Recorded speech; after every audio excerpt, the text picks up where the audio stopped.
What would be the best case turnout scenario for Donald Trump? Well, I'm suffering from post-Brexit traumatic stress disorder. I'm remembering how it was in London back in June when the conventional wisdom was that Britain would narrowly vote to stay within the European Union, and then it didn't happen. And the reason it didn't happen was there were huge differentials in turnout according to age and a whole bunch of other distinctions.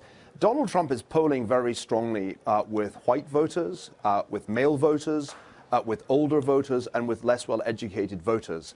And there are a lot of them. And if they turn out in numbers significantly higher than they did 4 years ago or 8 years ago, then the polls are going to be wrong, because the assumptions that polls make about turnout tend to assume a fairly narrow range. So I think the lesson of Brexit is watch those differentials in turnout. Of course, if Hillary Clinton's campaign turns out Hispanic voters, as seems to be happening in, say, Florida, sufficient to win that state, then turnout decides it the other way. But I do think that commentators and prediction markets are currently somewhat overstating her likelihood of winning, and I'm reminded vividly of that Brexit feeling. Who do you think who would you like to see win?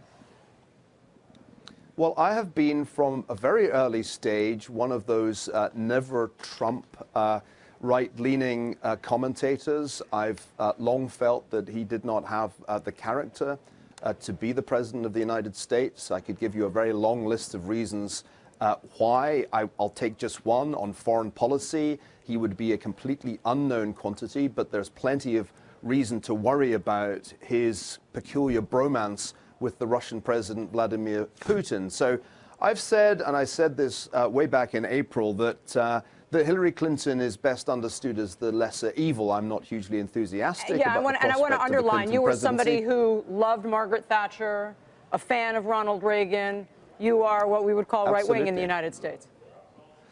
Yeah, I mean, I'm a little nervous of that. I'm certainly a conservative in British terms, but I always find that when I look at my position in the United States, it's slap bang in the middle somewhere. And if Mike Bloomberg had run as an independent candidate, he would have had my support. You know, incidentally, one reason for thinking that a Hillary Clinton presidency might be a not bad outcome is there are rumors that Mike Bloomberg might well be offered Secretary of State. That would be a great outcome. So I see myself more as an American centrist. I'm slap bang in the middle.